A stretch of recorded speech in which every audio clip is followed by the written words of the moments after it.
La Beltrán Carías, Isa Bermúdez.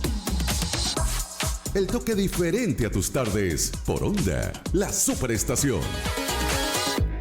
1:26 de la tarde. Estamos conectados ahorita con el doctor Andrés Orsini, vía telefónica. Vamos a hablar con él sobre los incendios forestales que están ocurriendo en el país, que son muchos, y ver cómo ellos pueden afectar nuestro sistema respiratorio. Bueno, hay que cuidarnos.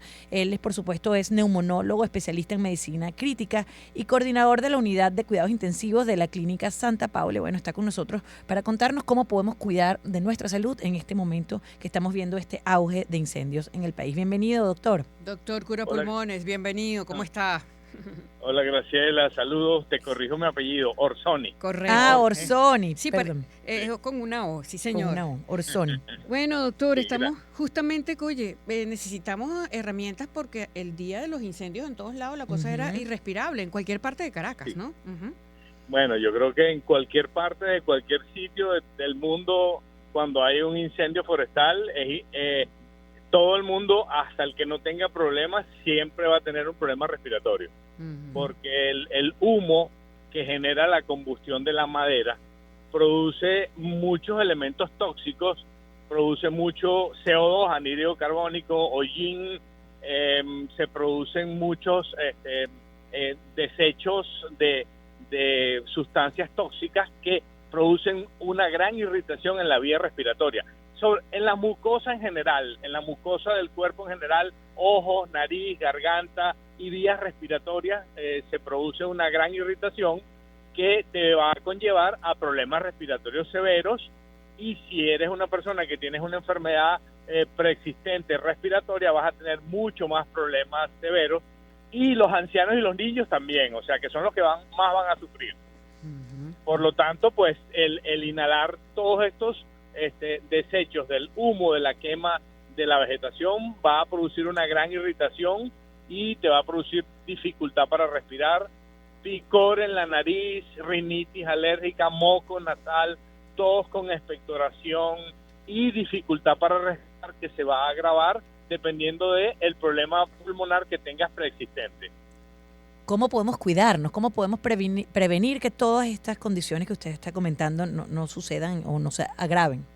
Sí, bueno, a veces no puedes alejarte del humo porque queda suspendido. En el caso de Caracas, que es un valle, el humo queda suspendido por mucho tiempo en el medio ambiente, ¿no? Pero tienes que tratar de evitar cerrar las ventanas de tu casa, tratar de no estar afuera donde vayas a inhalar el humo. Si eres una persona que estás acostumbrada a ir a hacer ejercicios al aire libre, no hacer los ejercicios al aire libre, tratar de usar ventiladores en el caso de que el humo se metió en tu casa, para sacar el humo en la casa con ventiladores, tratar de mantener lo más hermética la casa posible, y en tal caso, pues utilizar una máscara N95 que te va a ayudar sobre todo con las micropartículas que se forman en el humo, porque el problema es que también hay unas micropartículas menores a 2 micras que se forman y que quedan suspendidas en el medio ambiente, en el aire, que tú las respiras, y estas partículas son las que te producen a nivel de los alvéolos pulmonares una gran irritación que puede llegar inclusive a producirte una neumonitis química por esos productos y te pueden llevar a un cuadro de insuficiencia respiratoria. Ellas te pueden producir en las primeras 24 o 48 horas, te pueden producir problemas, o las personas que están más tiempo expuestas a este humo, sobre todo los bomberos forestales, por ejemplo, y pueden producírsele problemas a largo plazo. Sí. A nivel ya de alvéolos pulmonares, doctor, usted corríjame, yo no sé nada de eso.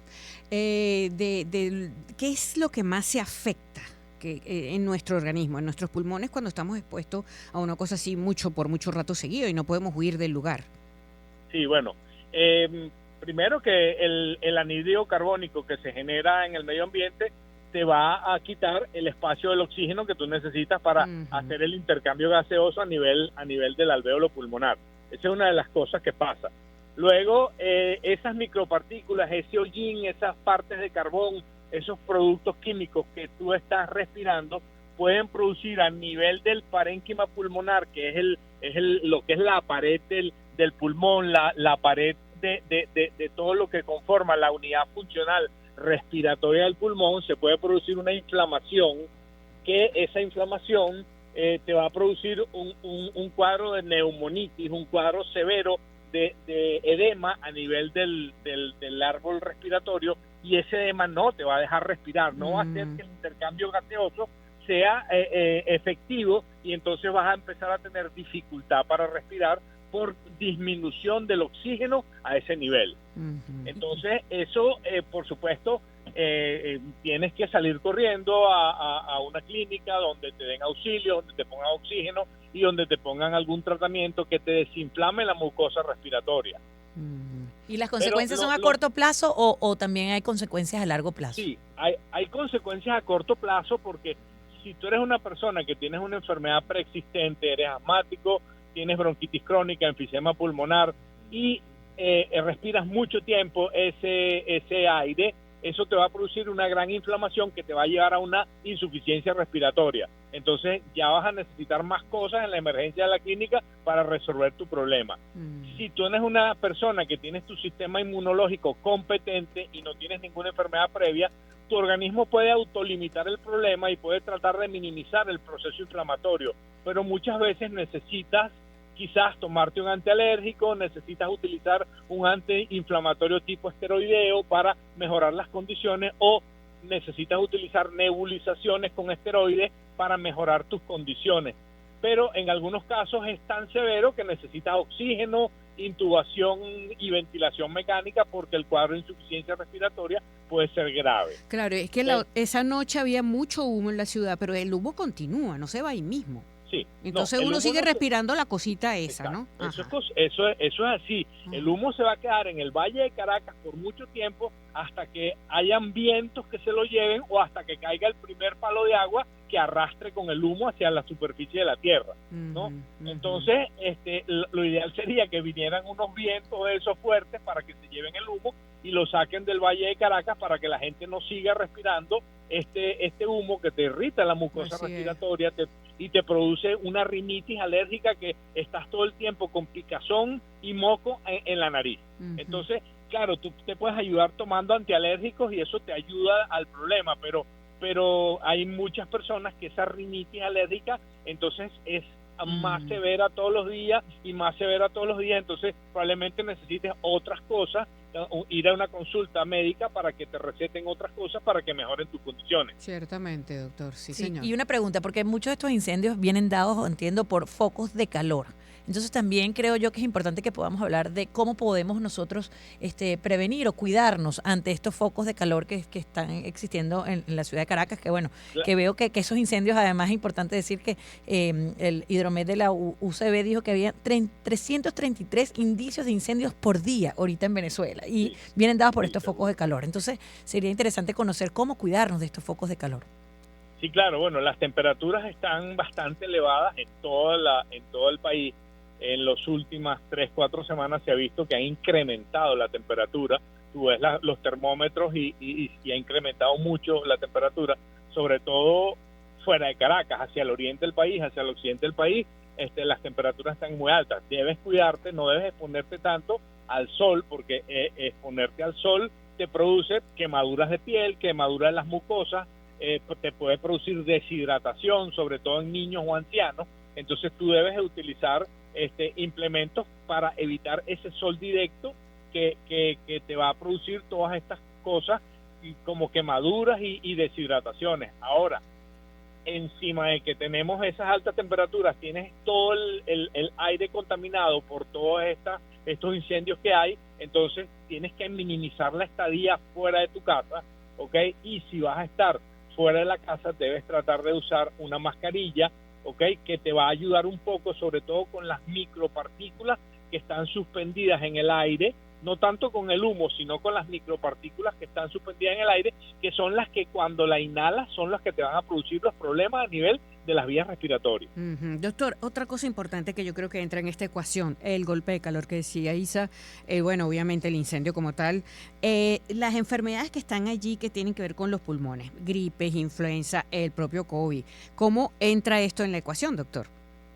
Claro, si tú eres una persona que además de que tenemos todo esto, esta contaminación, te contaminaste con una influenza o te contaminaste con COVID, que eso puede pasarte porque el COVID no se fue, siempre está con nosotros, aunque ahorita no es un momento endémico, no hay picos abundantes de COVID y ya afortunadamente la época de la influenza está pasando y no hay picos severos de influenza por consulta, pero te puedes contaminar porque siempre hay una persona que tenga influenza y te la va a contagiar. Entonces, encima de esto, pues vas a tener un cuadro infeccioso que va a agravar tu problema respiratorio, porque entonces vas a tener una bacteria o un virus presente dentro de tu organismo que te va a producir fiebre, te va a producir malestar en el cuerpo, te va a producir todo lo que conlleva a un cuadro de influenza o de una infección bacteriana o de un COVID.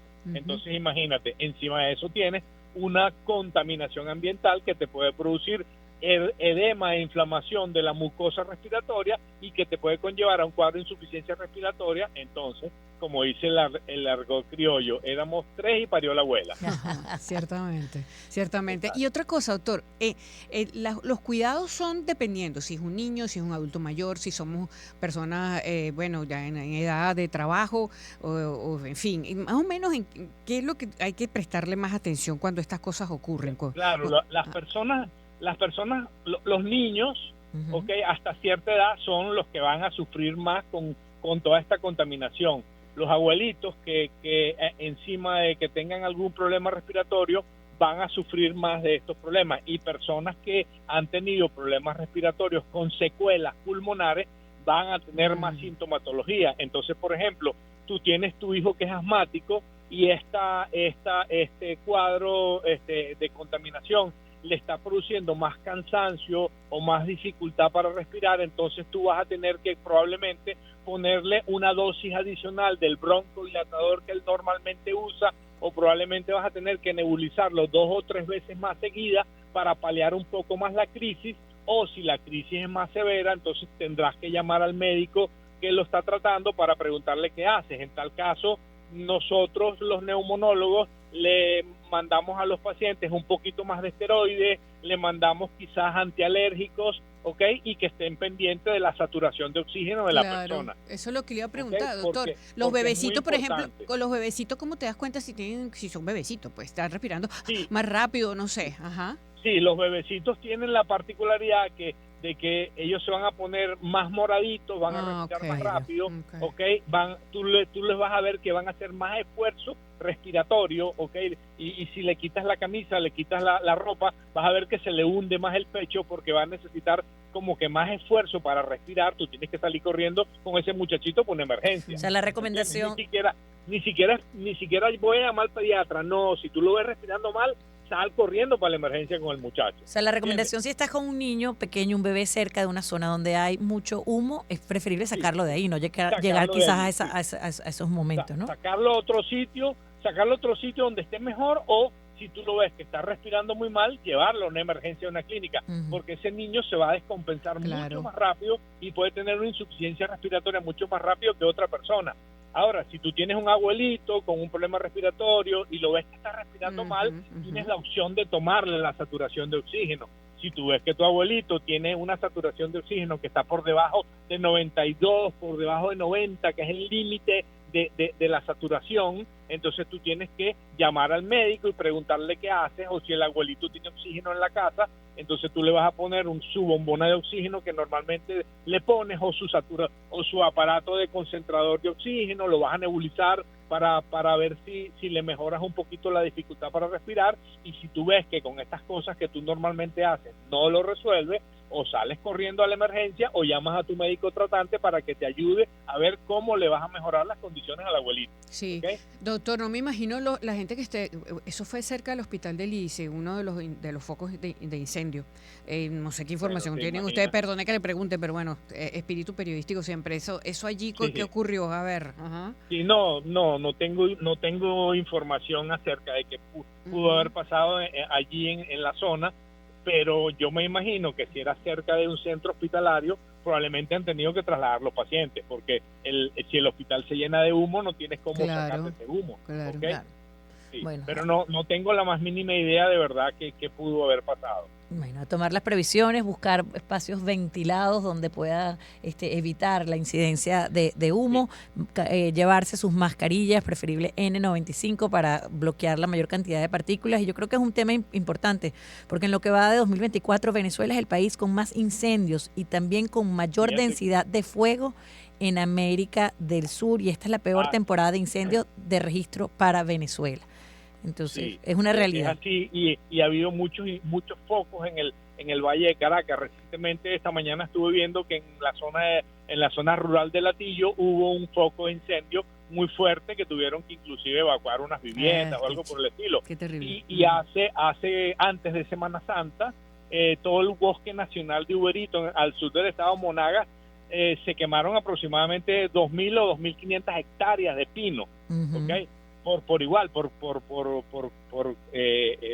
incendios forestales, provocados o no, pero bueno, Pero eso están pasó. allí, así es, Sí, doctor. sí. Los llanos entiendo que es la región de Venezuela ahorita más afectada, seguida por Monagas y Anzoátegui también. De hecho, la población completa de Uberito, que es un pueblo al sur del estado Monagas, tuvieron que evacuarla. Sí, de donde son los famosos pinos. Doctor, muchísimas gracias, doctor Cura Pulmones. De verdad, gracias por este contacto, por darnos estas herramientas para, enfrentar estas situaciones. Sí, bueno, más información en sus redes sociales, @doctor Cura Pulmones, para que, puedan cuidarse de esta situación que nos afecta a muchos venezolanos. Sí, doctor Andrés Orsoni es neumólogo, especialista en medicina crítica y coordinador de la unidad de cuidados intensivos del Grupo Médico Santa Paula. Vamos a colocar música Muni 42 de Sheeran, Bad Habits, aquí en Onda, la Superestación.